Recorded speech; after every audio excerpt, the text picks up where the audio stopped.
Hello friends, how is everyone doing today, this evening, this morning, or whenever you may be watching this wonderful informational video.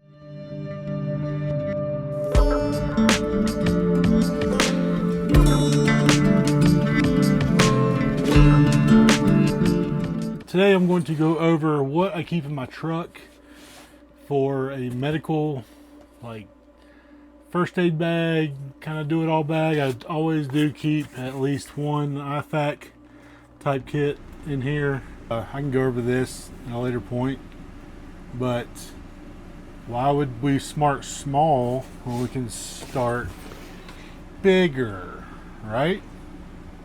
So that's what we're going to do. We are going to start with this one. This is what I've pretty much made for my vehicle. Made something very similar to it for my wife's vehicle, and this is pretty much a standalone, but it's also to supplement. I usually keep at least 2 IFAKs in my truck, so it's to help supplement that. And this is a bit of a boo-boo bag. With this bag, I do like having the red. You could have a patch on here, you know, across showing that it's a medical bag. But usually if I tell someone to go to the truck, go to the back seat, grab the red bag, that's for medical stuff. You do have, this one's got a little shoulder strap so you can throw it over if you need to, or if you're going kind of doing a quick triage, maybe on a multi-casual, if you're doing a quick triage on a multi-casualty incident, you can kind of throw it over you, do your quick triage, and then find out who's your red tags, who's your yellows, who's your greens, who's your walking wounded, and kind of go from there. But this is going to be for along with an IFAK, and as you know, your IFAK is generally used for yourself, but if you're not in any immediate danger and maybe you have loved ones or there's other people there and you do need to use tourniquets and stuff out of your IFAK, I think it's perfectly acceptable to do that. You know, you're not in a situation as a civilian usually where every individual has their own IFAK and you use their IFAK on them. So this is more if you're running up on someone or car wreck, you know, some sort of disaster, active shooter or something like that. You know, you'll have some extra medical gear that you can help take care of people. But for my truck bag, I do like having the red, so I can just say, hey, go grab the red bag. And this is the only red bag that I do have in the back of the truck, so it's easy to figure out which one it is. So doesn't have to be an expensive bag. You know, this is quite a cheap bag. I don't even know, it says Mojo or Moho, M-O-J-O. Don't even know who made the bag. I guess they did, but don't even know where I got the bags, but I got several of them that were the same, and you know, they make a great little size for a vehicle first aid kit. So you don't have to go out and spend $2,000 on a MFAK, or you know, you can build your own out for usually well under $100 and get what you need in there. First thing I keep in here is and this one's open because I've used it for training purposes, but it's still perfectly fine. These are the Ule's modular bandages. These things are great. They normally come vacuum sealed and shrink wrap type deal, but they are like an ACE bandage, and they are packed with gauze here where you can pack wounds or put them over wounds. They also have a little plastic piece right here that can be used for an eye cup or used as a pressure point for whenever you're wrapping this. Thing I love about this is it's got Velcro like every, I don't know, what is that, like a male's 2 feet or something, every so long, so whenever you're applying it, it just doesn't come unrolled all the way on you. So whenever you know you're wrapping it, trying to keep tension on it, you know, it does stay together. Also, once you get to the end of it, it's got a bigger piece of Velcro, then it does have some clips where you can clip it, kind of slide it around either side and secure it. So this is one of my training ones, but it's still perfectly fine to use in case of emergency. It's just like I said, not sealed up, but I keep it in bags, inside of cases, inside of my truck, so it stays pretty well clean. I don't have to worry about it, getting dirty. And if you're bleeding out, you probably really wouldn't care that much. But it is nice that it's got the Velcro strips on there, so whenever you are wrapping it or using it to pack, as you can see, that it comes with some plastic on the inside, so if you kind of need to make like an occlusive dressing chest seal, you can do that as well. And then it comes with a whole bunch of other gauze, so you can pack this in, wrap a wound, whatever you need to do, or you can just leave it in here and help use this. Just apply this straight onto the wound and then wrap from that point as needed. It's pretty similar to an Israeli bandage, but I think it's got a little bit more to it and a little bit more versatility to it. So that's one of the reasons why I really like these Ule's bandages. They're not that expensive, but they do work great. I've used them multiple times, and they really do a good job doing what you need to do with it. So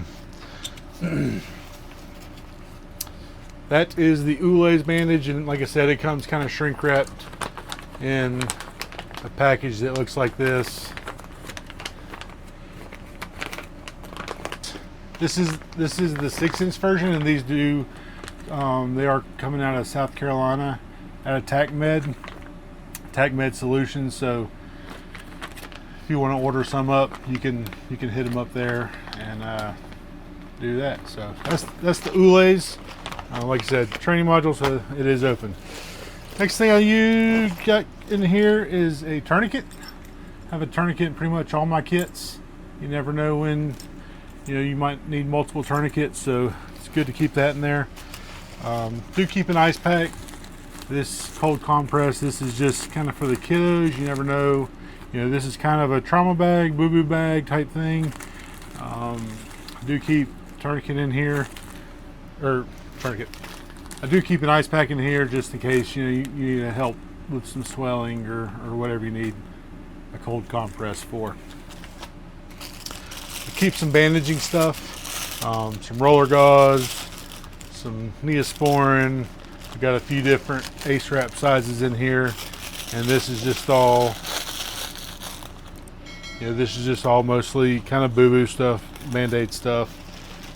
Keep some various size Band-Aids in a Ziploc bag just to help keep them protected. You've got smalls, mediums, larges. Also keep butterfly bandages. I find that butterfly bandages are awesome for using for a lot of kits like this, because a lot of times if you can close that wound up, if you can kind of get it cleaned out and get it closed up, and then wrap it, it's going to do a lot better long term than just packing it full of gauze or whatever, just depending on the bleeding situation. I also have some allergy medicine, some ibuprofen, a few different things in here, some Sudafed, just some kind of antihistamine stuff. So that sort of stuff that you might need, some antidiarrheals. Be on a road trip and that taco stand just did not agree with you, so it's nice to have a little bit extra. A couple cravats, triangular bandages. These things, I swear, even in my regular EMS job, I use these things all the time. I would order some cravats, triangular bandages. These are 40 by 56 inches, so quite large. If you need a sling and swath an arm, you can wrap and bandage with it. If you need a kind of buddy tie, not buddy tape, but tie two legs together to help support legs or knees or hips, or tie on a stick for a splint. You can do multiple things with this. You can even use it if you're out in the woods. It's all cotton, so you can use it for char cloth and make char cloth with it. So multiple uses with that. I do keep a SAM splint in this kit, because You know, the SAM splints are awesome. You can cut them to whatever size you need. You can fold them over. You can wrap an ankle, wrap a leg. You can do a little fold over and wrap an arm if you got a forearm fracture that you're worried about, and then you can use your triangular bandage, make a sling and swath out of it. You know, so there's a lot of versatility in this. This is one of the things kind of why I put this kit together the way I did, just to have, you know, multiple options. It's kind of a little toolbox more than anything. You can you know, make what you need to. You know, you might not have the exact thing, but it's probably got enough that whatever situation arises, you can make do with what you got. So that's kind of the pre-hospital motto. Is kind of a lot of times you're doing some MacGyver stuff. So the SAM splints are awesome for that. Along with that in here, I do have just some cold shower packs. You never know when you might clean up if someone gets bloody or whatever. You know, you could do the dude wipe packs or something, but these are a little bit bigger. So I do like the cold shower packs. They're a little bit more money, I think, but they are nice to have. And then, of course, also if you just need a cold shower pack, if you're out in the woods or you got back from a hike and you want to get cleaned up before riding back home, you know, they're in there as well. I do also, let's see, the next thing is a high fin vent chest seal. So if you've never used these, normally they come in packs of 2, or 2 kind of connected together. If you have any sort of gunshot stuff, usually have an entrance wound and an exit wound, so you need one front and one on the back. If it's a thoracic injury, pretty much anything between neck and navel, and you got holes, you want to be using one of these. But do have that in there. I've also got that in the IFAK as well, so that's just another supplement to that. For the most part, this is kind of just a, you know, more minor trauma pack. You know, do some 4x4s in here. I have 2x2s, some 6x9s, 5x8 type bandage size. You know, all that would be very appropriate for in here. And I think I've actually got all that in my wife's kit, and this one I was running low on 4x4s whenever I was putting it together, so that's why I don't have quite all that in here. Or maybe on my last camping trip my son used some out of here because he was working on his knife skills. But anyhow, that is kind of what I keep in the supplementary kind of boo-boo bag that I keep in my vehicle. So if you have thoughts on that, please let me know.